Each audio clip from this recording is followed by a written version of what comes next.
மகள் உரைகின்ற செந்தாமரை ஒன்று அதன்மேல் வருமா மலர் இரண்டுடையான் முழுமதி நிழற்றும் குருமா மணிக்குடை மூன்றுடையான் குணம் நான்கு அமைந்த பெருமான் நறுங்கொண்ட என்ன வல்லார்க்கு இல்லை பேரிடரே. திருநங்கையை பற்றி பேசுறதால அந்த பாட்டை சொல்கிறேன். 1, 2, 3, 4 என்று வரிசைப்படுத்தி சொல்லியிருக்காங்க.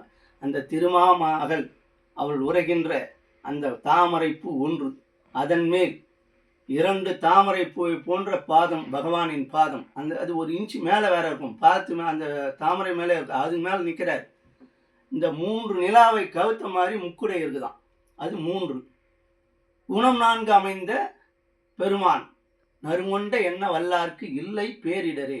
அவரை நினைச்சா எந்த துன்பமும் இருக்காது, எந்த இடர்பாடும் இருக்காதுன்னு சொல்றாங்க. அது என்ன 4? கடையலா வீரியம், கடையலா காட்சி, கடையலா இன்பம், கடையலா இப்படி 4 சொல்றாங்க.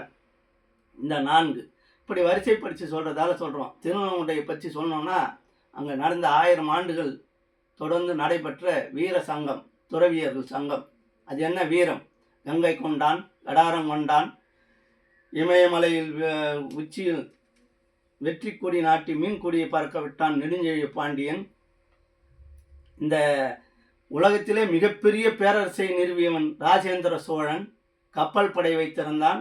அப்படிப்பட்ட ராஜேந்திர சோழன் வடபுலத்தில் இருக்கிற கனக விசேயர்களை வென்று அவர்கள் தலையில் கல்லை கொண்டு வந்து இங்கே தமிழ்நாட்டில் கண்ணகிக்கு கோட்டம் அமைத்தான் சேரன் செங்குட்டுவன் என்ற வீர வரலாறு தமிழ் மண்ணுக்கு உண்டு. அப்படிப்பட்ட வீரம் அல்ல இந்த துறவியர் சங்கம் வீரம். அடுத்தவனை வாழ்முனையால் வெல்லுகின்ற வீரம் அல்ல. தன்னைத்தான் ஐம்புலன்களையும் அடக்கி தன்னைத்தான் வென்ற வீரம். அதனால்தான் மகாவீரருக்கு, வர்த்தமானருக்கு மகாவீரர் என்று பெயர் வந்தது. எதனால்?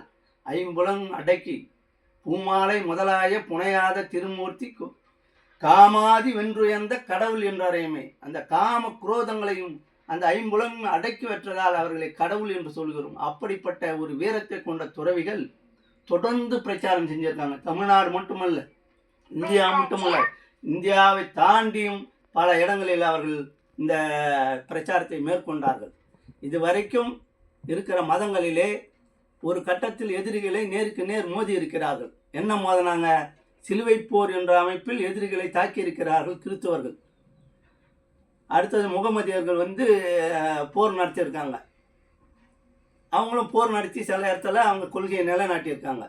சமணத்தை அழிக்க சைவர்கள் வால் முனையில் தான் பரப்பியிருக்காங்க. இந்த சைவத்தை எல்லாம் குதிரையில் வாளோட வருவான், எவன் நெற்றியில் திருநீர் இல்லையோ அவனை சரக்குன்னு வீசுறான். அப்படியெல்லாம் பயமுறுத்தி மதம் மாற்றியவர்கள் மத்தியில் மக்களின் மனங்களை வென்று தன் கருத்தை கருத்தால் பரப்பி தன் கருத்து பலத்தால் மக்களை மனங்களை வென்று பரப்பிய மதம் ஜெயின மதம், சமண மதம்.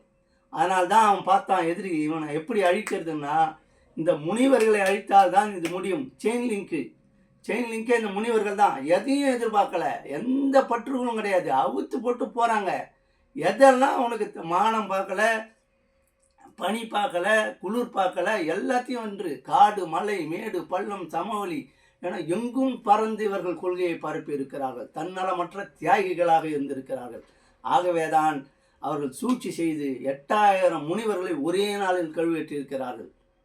ஒரு தத்துவத்துக்காக ஒரே நாளில் கழுவேற்றப்பட்ட 8000 பேர் இந்த தத்துவத்தை தவிர வேற இல்லை. இயேசு என்று ஒரே ஒருத்தரை சிலுவையில் அடைந்த போது இயேசுவின் ரத்தம் ஜெயம் என்று உலகம் பூரா பரப்பியிருக்காங்க அவங்க. ஆனால் 8000 பேரை கேட்குறான் கூன் பாண்டியன், சைவத்துக்கு மாறுறியா இல்லை கழுவில் ஏறியா? 2 ஆப்ஷன் தான்.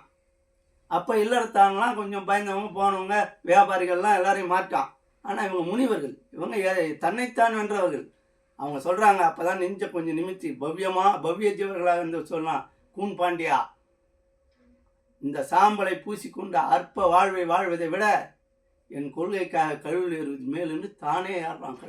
கழுவேற்றம் என்ற ஒரு தண்டனை உலகிலே மிக கொடுமையான தண்டனை. மிக கூர்மையான ஆயுதத்தை வைத்து 2 கால்களை வந்து ஆசன வாயில் வச்சுருவாங்க. அது கொஞ்சம் கொஞ்சமாக இன்ச்சாக போய் இந்த கழுத்தில் பலக் அப்படின்ற சவுண்டோடு முடியும். அவர்கள் ரத்தம் போய் ஆறாக பாய்ந்தது. அந்த ஊர் இன்னும் இருக்குது மதுரைக்கு பக்கத்தில். அந்த ஊரும் பேர் சாமண நத்தம். சமணர் ரத்தம் பாய்ந்த ஊர் சாமண நத்தம் என்று இன்றைக்கும் இருக்கிறது என்று அருணன் அவர்கள் கூறுகிறார்கள். அப்படிப்பட்ட தியாகம் செய்து இந்த தத்துவத்தை நம் கையில் ஒப்படைத்திருக்கிறார்கள். இப்படி எதிரிகளால் வீழ்த்த முடியாத கொஞ்சம் பேர்னாலும் கடந்து வந்திருக்கிறோம். அதை மீண்டும் அந்த தத்துவத்தை நாம் கைவிடலாமா? ஜனகாஞ்சி புகழ் காக்க வேண்டுமென்றால் ஜன தத்துவம் இருக்க வேண்டும். ஜன தர்மம் இருக்க வேண்டுமென்றால் ஜனகாஞ்சி பல 100 ஆண்டுகளாக அதுவும் பல கொடுமைகளை அனுபவித்து காஞ்சிபுரம், திருவரங்குண்டை, தாயனூர் என்று மாறி மாறி பல இடங்களில் எதிரிகளுக்கு அஞ்சி பல இடங்களில் வந்து சித்தாமூரில் நிலை கொண்டு இருக்கிறது. அந்த மடத்தை கைவிடலாமா?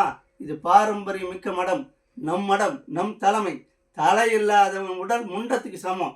எனவே தலைமை காப்பாற்ற அனைவரும் ஒன்று திரண்டு போராடுவோம். வாரீர் வாரீர் என இருகரம் கூப்பி வரவேற்கிறேன். நன்றி, வணக்கம்.